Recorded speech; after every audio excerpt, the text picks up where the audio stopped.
నమస్తే, welcome to college TV. ప్రస్తుతం ఉస్మానియా యూనివర్సిటీలో ఉన్నాం. మనతో పాటు OU student, OU leader Valgonda Narasimha ఉన్నాడు. సరే, అటు వర్గీకరణకు ఒక వర్గం వ్యతిరేకిస్తూ ఉంది, మరొక వర్గం మద్దతుగా ఉంది. అసలు ఏం జరుగుతూ ఉంది? వర్గీకరణ కాస్త ఈరోజు మాదిగల గొడవగా మారిపోయింది. అసలు వర్గీకరణ చేయాలనుకునే వాళ్ళు అసలు ఎందుకు చేయాలనుకుంటున్నారు, అద్దనుకునే వాళ్ళు ఏ బేస్ మీద అద్దనుకుంటారో తెలుసుకునే ప్రయత్నం చేద్దాం. అన్న నమస్తే. నమస్తే. ముందు చెప్పు, వర్గీకరణకు మద్దతా వ్యతిరేకమా? భారత ప్రజాస్వామ్యం, రాజ్యాంగం, డాక్టర్ బాబాసాహెబ్ అంబేద్కర్ ఆశయాలు ఏవైతే ఉంటాయో వాటికి మేము అందరం మద్దతుగానే ఉంటాం. ఉస్మానియా వేదికగా, ఉస్మానియా బిడ్డలుగా మేము ఎస్సీ వర్గీకరణ సంపూర్ణ మద్దతు ప్రకటిస్తూ ఉన్నాం. కానీ వర్గీకరణ చేయడం వల్ల అటు మాలలకు నష్టం జరుగుతుందని చెప్పేసి చెప్తా ఉన్నారు. అంటే అన్నదమ్ములలో ఉన్న ఈ రెండు కులాలు ఈరోజు విడిపోయి కొట్లాడుకునే పరిస్థితికి వస్తూ ఉంది వర్గీకరణ వల్ల. అసలు వర్గీకరణ వస్తే వాళ్ళకి జరిగే నష్టం ఏందనుకుంటారు? మళ్ళీ ఇక్కడ ఒక విషయం ఏంటంటే, ఇక్కడ వర్గీకరణ డాక్టర్ బిఆర్ అంబేద్కర్ రిజర్వేషన్ ఫలాలు కావచ్చు, మందకృష్ణ మాదిగ గారి నాయకత్వం ఏర్పాటు అయినటువంటి మాదిగ రిజర్వేషన్ పోరాటం 30 ఏళ్ళ పోరాటం కావచ్చు, ఇది ఎవరికి వ్యతిరేకం కాదు, ఎవరి హక్కులను గుంజుకోనికి కాదు. ఇక్కడ ఉన్న రాజ్యాంగం ఇచ్చిన రిజర్వేషన్ ఫలాలని ప్రతి ఒక్కరికి వారి జనాభా దామాషా ప్రకారం ప్రతి ఒక్కరికి వాళ్ళ యొక్క న్యాయమైన వాట పొందడం కోసం మాలలకు వ్యతిరేకం అనేది శుద్ధ అబద్ధము. ఇది తప్పుడు వాదన.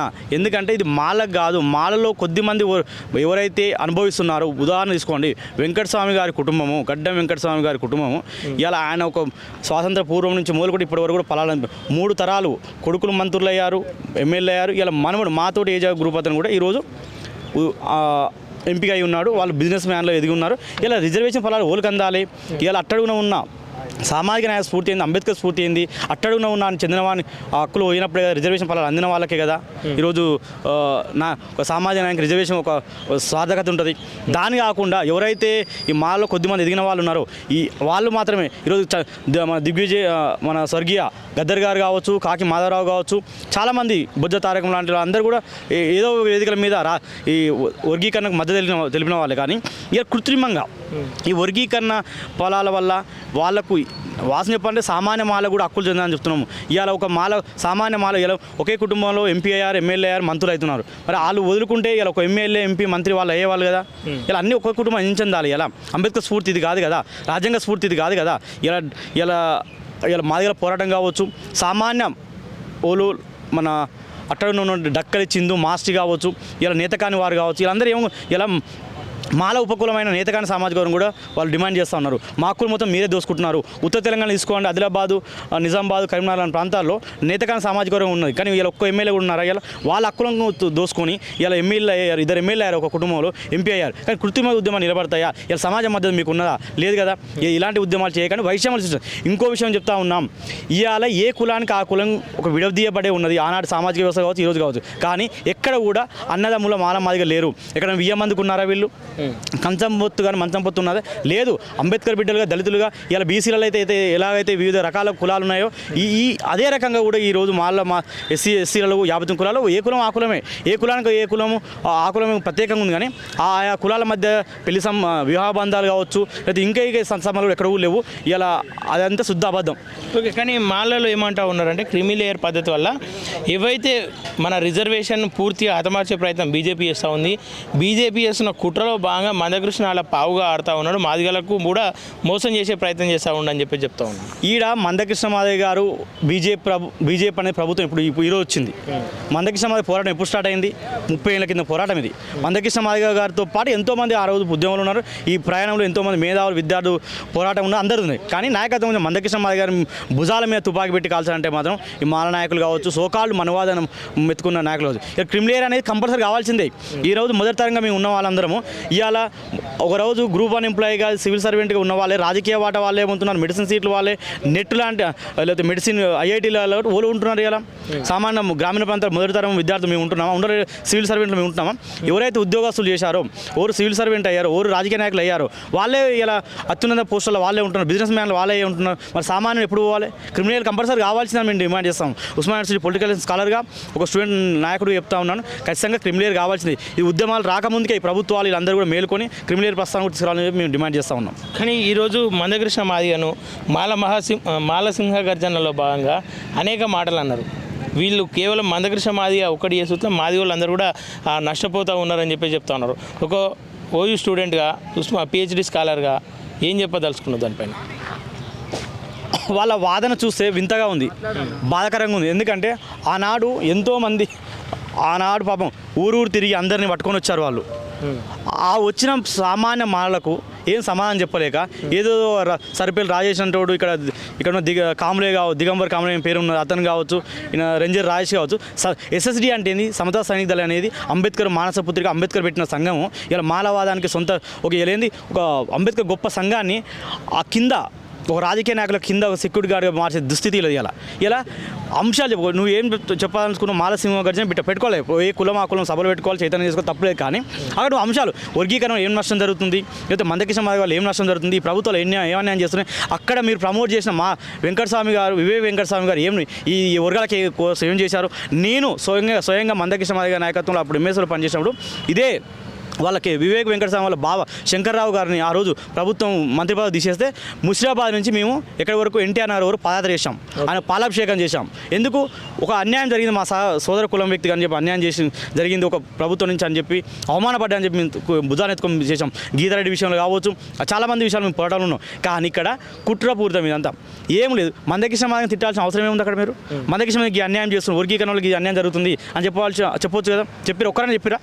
ఎక్కువ వ్యక్తులను ఒకరి కోసం ఒకరు పోవడం కోసం వివేకను లేపడం కోసం మాత్రమే అక్కడ ప్రయత్నం చేసినట్టు కనిపించింది. కానీ ఇక్కడ కూడా మీ సామాన్య మానవులకు విద్యావంతులకు విద్యార్థి మిత్రులకు కూడా మీకు విజ్ఞప్తి చేస్తూ ఉన్నాం. వీళ్ళు వ్యక్తిగత రాజకీయ ప్రయోజనాల కోసము వీళ్ళు మన మధ్య వైషమ్యాలు సృష్టించడానికి క్రియేట్ చేసిన వివేక్ లాంటి వాళ్ళు కాబట్టి సరిపల్లి రాజేష్ కావచ్చు, రంజర్ రాజేష్ కావచ్చు, ఆయన కామ్లే అంటారు, వీళ్ళందరూ కొద్దిమంది కుమ్మక్కాయ చేస్తున్నారు, కుట్రలు చేస్తున్నారు, ప్యాకేజీలకు అమలు ఈరోజు చేస్తూ ఉన్నారు. దీని మాయల నుంచి మీరు బయటపడి ఇవాళ అత్యున్నత న్యాయస్థానము సుప్రీంకోర్టు ఫుల్ బెంచ్ మనకు అనుకూలంగా తీర్పిచ్చింది. అలాంటి క్రమంలో కూడా మీరు ఇలా మాట్లాడమంటే అది వర్గీకరణ న్యాయపరమైనది అయితే పార్లమెంట్లో ఎందుకు బిల్లు ప్రవేశపెట్టలేకపోతున్నారు అని చెప్పి చెప్తా ఉన్నారు. ఈరోజు సుప్రీంకోర్టు ఇచ్చిన తీర్పు కూడా రాష్ట్రాల ఇష్టం, వర్గీకరణ చేసుకోకపోవచ్చు, రాష్ట్రాల ఇష్టం అని చెప్పేసి రాష్ట్రాల మీద వదిలేసింది. అంటే దానివల్ల నష్టం ఉంది కాబట్టి సుప్రీంకోర్టు ఈ పని చేసిందని చెప్పి చెప్తా ఉన్నారు. వాస్తవమే, మీరు పార్లమెంట్లో చట్టం చేయాలని కోరుకుంటున్నారుగా, మనందరం కలిసి పార్లమెంట్ చట్టం కోసం పోరాడదాం. కాబట్టి దీని మూల సూత్రమైన వర్గీకరణ వర్గీకరణ వద్దనేది మాత్రం తప్పుడు ఆరోపణ లేదు చేస్తున్నాయి. ఎందుకు ఈరోజు జాతీయ పార్టీ కాంగ్రెస్ పార్టీ నుంచి మొదలు కూడా రాహుల్ గాంధీ గారు కావచ్చు, మల్లికార్జున ఖర్గే కావచ్చు, ఇక్కడ ఉన్న ముఖ్యమంత్రి రేవంత్ రెడ్డి గారు కావచ్చు, అన్ని పార్టీ బీజేపీతో సహా అన్ని పార్టీలకు వర్గీకరణ ఇది న్యాయమైన డిమాండ్. సామాజిక న్యాయానికి అట్టడున ఉన్న అందరికీ రిజర్వేషన్ ఫలాలు అందాలంటే వర్గీకరణ కావాలని చెప్పి అందరూ కోరుకుంటున్నారు. అన్ని వివిధ దేశాలు ఒకప్పుడు కాంగ్రెస్ పార్టీ కొన్ని కమిటీలు వేసి ఉషా మేయర్ కమిషన్ కావచ్చు, రకరకాల కమిషన్ చేసింది. మొన్న కాంగ్రెస్ పార్టీ ఎన్నికల ముందు చేయల డిక్లరేషన్ ముఖ్య అతిథిగా గౌరవ ఏఐసీ ప్రెసిడెంట్ మల్లికార్జున ఖర్గే గారు వచ్చారు. సుప్రీంకోర్టు తీర్పు అనంతరం ఇక్కడ ఉన్న ముఖ్యమంత్రి రేవంత్ రెడ్డి గారు కూడా తెలంగాణలో మేము అమలు చేస్తామని చెప్పి ఒక సబ్ కమిటీ వేయడం జరిగింది మంత్రులతోటి. తర్వాత ఒక ఏకసభ్య కమిషన్ వేయడం. ఇక్కడ ఎవరికి భిన్నాభిప్రాయం లేవు వర్గీకరణ విషయంలో. ఈవెన్ మాలలో ఉన్న మేధావులు కూడా ఎన్నో వేదికల మీద ఇక్కడ అద్దంకి దయార్ గారు కావచ్చు, అంతకుముందు జేబీ రాజు గారు కావచ్చు, చాలామంది వర్గీకరణ మద్దతు తెలిపిన వాళ్ళే. వాళ్ళందరూ ఈరోజు ఇలా మొన్న వేదిక మీద చెప్పండి, మాల సింహగర్జన పేరు మీద పరేడ్ గ్రౌండ్లో పెట్టిన సభకి ఏ మాల మేధావని వచ్చారా? కొద్దిమంది పేడ్ ఆర్టిస్టులో మారిన కొద్దిమంది ఆంధ్రకెళ్ళి దిగుమతి చేసుకున్న వ్యక్తి కావచ్చు, ఇక్కడ దిగంబర్ కామ్లే కావచ్చు, లేక ఇక్కడ ఉన్న సరిపల్లి పేరు రంజర్ రాజేష్ ఉంటారు, ఆ రాజేష్ కావచ్చు, వీళ్ళు మాత్రమే వచ్చారు. కారణం ఏంది? వాళ్ళు ఏంది, వాళ్ళకి మోటో ఏముంది లేదు కదా. మాలల సింహగర్జన పేరు మీద పెట్టిన పరేడ్ గ్రౌండ్లో పెట్టిన మైదానంలో పెట్టిన మాల సింహగర్జన చూడండి, అక్కడ ఏ మాల మీద కానీ లేకపోతే యాక్టివ్ ఉన్న అద్దంకి దయాకర్ లాంటి కావచ్చు, గంటా చక్రపాణి కావచ్చు, మల్లెపల్లి లక్ష్మయ్య కావాలి, మాల ఐక్యత కోసం పెట్టారు కదా, మాల అందరం అని చెప్పారు కదా, మరి ఎందుకు రాలేకపోయారు ఒకరు కూడా? అక్కడ చిత్తశుద్ధి లేదు. ఒక వ్యక్తి కేంద్రంగా ఓన్లీ వివేక్ వెంకటస్వామి కోసం మాత్రమే డబ్బులు ఖర్చు పెట్టిన విధంగా ఉంది కాబట్టి ఓళ్ళు రాలేడికి. వివేక్ వెంకటస్వామి గురించి అనుకుంటే దాదాపు 3 లక్షల పై చిలుకు జనాలు వచ్చారు అక్కడికి. వాళ్ళందరూ కూడా వివేక్ వెంకటస్వామి కోసం వచ్చారు అనుకోవచ్చా? వాళ్ళు చెప్పింది ఏంది, మనం మాల కోసం మాల ఐక్యత కోసం అని చెప్పి తీసుకొచ్చిన వాస్తవమే. కానీ వాళ్ళు చెప్పిన విషయం ఏంది, నువ్వు ఒక దగ్గర తీసుకొచ్చిన తర్వాత దాన్ని చెప్పిన విషయం అని చెప్పారా? వర్గీకరణ ఎందుకు జరుగుతుంది, ఎందుకు దీన్ని మనం ఆపోజ్ చేస్తున్నాము, రాజ్యాంగం కల్పించిన హక్కులు ఏంటి, అంబేద్కర్ యొక్క పోరాట ఫలితాలు ఏంటివి అని చెప్పారు ఎక్కడైనా? ఎక్కడ చెప్పలేదు కదా. ఎంతసేపు వివేక్ వెంకటస్వామి ఎక్కడెక్కడ ఉన్నాడు, మొదట బీజేపీలో ఉన్నాడు ఆయన కూడా. బీజేపీ విధానపర నిర్ణయం ఎప్పుడు తీసుకుంది? 2014లో తీసుకుంది, మేనిఫెస్టో పెట్టింది, 100 రోజుల్లో వర్గీకరణ చేస్తానని చెప్పింది. ఆ రోజు వివేక్ వెంకటస్వామి బీజేపీలో ఉన్నాడు కదా, ఎంపీ హోదాలో కూడా పనిచేసుకున్న టికెట్ మీద పోటీ చేసింది కదా. ఇలా ఎందుకు ఓరి కళ్ళంగా కప్తారు? ఇలా వ్యక్తిగత ప్రయోజనం కోసం, మంత్రి పదవుల కోసం, లేదా ఇంకో వేరే కారణం కోసం చేస్తాం అవుతుంది ఇలా కాదు కదా. రాజకీయాలు ఎప్పుడైనా గుర్తుపెట్టుకోండి. ఇలా పేడ్ ఆర్టిస్టులో మారి సరిపల్లి రాజేష్ ఎన్ని పార్టీలు మారిందండి? ఆయన మాసేన దొంగసేన పెట్టుకొని తిరుగుతున్నాడు. ఆయన ఇక్కడ రంజర్ రాజేష్ కావచ్చు, ఆయన మీద ఎన్ని ఆరోపణలు ఉన్నాయి. మనం ఏమంటున్నాం అంటే జాతి కోసం పోరాడు. నువ్వు ఒకప్పుడు అంబేద్కర్ మూసుకేసుకొని నడిపించినాడు, అందరూ రెస్పెక్ట్ చేశారు. ఇలా మాల మూసుకేసుకొని వస్తున్నాం. కుల అస్తిత్వం, కుల స్వభావం, కులం మీద అభిమానం ఉండాలి. కానీ మనం చెప్పేది సామాజిక న్యాయానికి అనుబంధంగా ఉండాలి. ఈ దేశంలో పుట్టిన ప్రతి ఒక్కరికి అంబేద్కర్ సహా కాన్షియం వరకు అందరికీ కులం అంటగడతాం, కులం ఉంటుంది. కానీ ఆ కులం సోయిలో ఉన్న మన అంబేద్కర్ వాద సిద్ధాంతం నేర్చుకొని వచ్చిన వన్ సైడ్గా మాడదు కదా. ఇప్పుడు ఫైనల్గా వర్గీకరణ చేయడం సాధ్యమవుతుంది అంట. ఇటు మాల్లో అదే బలం చూపిస్తూ ఉన్నారు ప్రభుత్వం పైన, మాదిగలు అదే బలం చూపిస్తూ ఉన్నారు. ఇప్పుడు ఇద్దరి మధ్యలో ఏదైతే ఈడబ్ల్యూఎస్ పొందేవాళ్ళు ఈడబ్ల్యూఎస్ పొందుతూ ఉన్నారు. అన్ని వర్గాలు కూడా ప్రశాంతంగా ఉన్నాయి. కేవలం ఇది మాదిగల కొట్లాటగా ఉంది. దీనికి ఫుల్ స్టాప్ ఏది ఉంది అనుకుంటారు మరి? ఇప్పుడు ఈ సందర్భం గుర్తు చేసుకుంటే ఆనాడు సీమాంధ్ర పాలకులు తెలంగాణ ఏర్పాటు చివరి దశలో ఉన్నప్పుడు ఎలాగైతే అడ్డుపడతానికి మీటింగ్లు పెట్టుకోవడం, లేదు చంద్రబాబు లాంటి వాళ్ళు దేశం మొత్తం తిరిగి అందరిని ఏకం చేస్తామని చెప్పి ఎలా అయితే ప్రయత్నించారో, ఈరోజు కూడా దింపుడు గల ఆశ లాంటివి. ఇది న్యాయమైనది. తెలంగాణ ఉద్యమం అయితే ఎలా అయితే 60 ఏళ్ళ ఆకాంక్ష ఈ అన్యాయం జరుగుతుంది ఎలా అయితే మనకు జరిగిందో అందుకు 100% ఇది ఎస్సీ వర్గీకరణ మాదిగలో ఒకరికే అని కాదు ఇక్కడ జరగాల్సింది. బైండ్ల వాళ్ళకు, మాస్టి వాళ్ళకు, నేతకాని వాళ్ళకు, మహర్లకు అందరికీ రిజర్వేషన్ ఫలాలు అందాలని చెప్పి కోరిక మాత్రం ఉంది. కాబట్టి ఖచ్చితంగా రాబో రోజుల్లో ఇక్కడ ఉన్న కాంగ్రెస్ ప్రభుత్వం కూడా మాకు నమ్మకం ఉంది తొందరలో చేస్తారని. ఓకే, కానీ అదే కాంగ్రెస్ ప్రభుత్వంలో ఉన్నటువంటి ఎమ్మెల్యే వివేకే ఈ ప్రోగ్రామ్ పెట్టిండు. ఇంతవరకు వివేక్ పైన ఎట్లాంటి పార్టీలతో సంబంధం లేదు. వాళ్ళు పెట్టుకున్న కులంగా వాళ్ళకు హక్కు ఉన్నది, వాళ్ళు చేసుకుంటారు. పార్టీ విధానపరమైన నిర్ణయం. ఈరోజు మల్లికార్జున ఖర్గే గారు దళిత నేతనే కదా, ఆయన ఏఐసిసి ప్రెసిడెంట్, ఆయన మా అందరి సుప్రీం. అలాంటి వ్యక్తి వచ్చి చేయలు డిక్లరేషన్ చేయాలి. మీడియా ముఖంగా మీకు తెలిసిన విషయం. మా స్వతహాగా మా ముఖ్యమంత్రి రేవంత్ రెడ్డి గారు కూడా అసెంబ్లీ వేదికగా డిప్యూటీ సీఎం గారి అనుమతి మేరకు నేను ఈరోజు ఒక నిర్ణయం తీసుకోబోతున్నాను. దేశంలో మొట్టమొదటిగా రిజర్వేషన్ని వర్గీకరణ అమలుని చేసే రాష్ట్రంగా మాదే ఉంటుందని చెప్పి దాని తగ్గట్టు చర్యలు తీసుకోవడం జరిగింది. మంత్రివర్గ ఉపసంఘం ఇవ్వడం జరిగింది. తర్వాత దామోదర్ నేతృత్వంలో చాలా మీటింగ్ జరగడం జరిగింది. మొన్న ఏకసభ కమిషన్ అంతా మించి ఇంకొకటి చెప్తా ఉన్నాం. మొన్న కూడా కర్ణాటక గవర్నమెంట్ అక్కడ కూడా కమిటీ చేశారు. అక్కడ ఎవరు మల్లికార్జున ఖర్గే గారి కుమారుడు నేతృత్వం ఒక కమిటీ ఏర్పాటు జరిగింది. ఖచ్చితంగా రాబో కాలంలో మనకు రిజర్వేషన్ ఫలాలు మనం అందుకోబోతున్నాం తెలంగాణలో. సాధిస్తారని చెప్పేసి నమ్మకం ఉందా? ఖచ్చితంగా నమ్మకం ఉంది. ఈ విషయంలో ఎస్సీ వర్గీకరణ విషయంలో మనందరం సమన్వయం పాటించాలి. ఇక్కడ ఇది మన కొట్లాడుకునే సందర్భం కాదు, కలిసిపోవాల్సిన పని.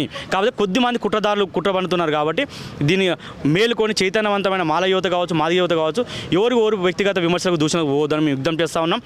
ఖచ్చితంగా ఈరోజు 30 ఏళ్ళ పోరాటం మందకృష్ణ మాదిగ గారి నాయకత్వంలో ఈ పోరాటం రావడం జరిగింది. ఆ పోరాటంలో ఒక్కరోజు కూడా వర్గీకరణకై పోరాడుతుంటే మాదిగలు కూడా ఎన్నో సామాజిక ఉద్యమంలో పాల్గొనడం జరిగింది. కాబట్టి ఈ మాల కోసం పోరాడిన మాదిగల కోసం సమాజం సమాజం కోసం పోరాడు. కాబట్టి ఆ విషయంలో ఎవరు కూడా వ్యక్తిగత దూషణలకు, వ్యక్తిగత వైషమ్యాలకు పోవద్దని చెప్పి ఈ వేదిక నుంచి విజ్ఞప్తి చేస్తా ఉన్నాం. Okay, thank you.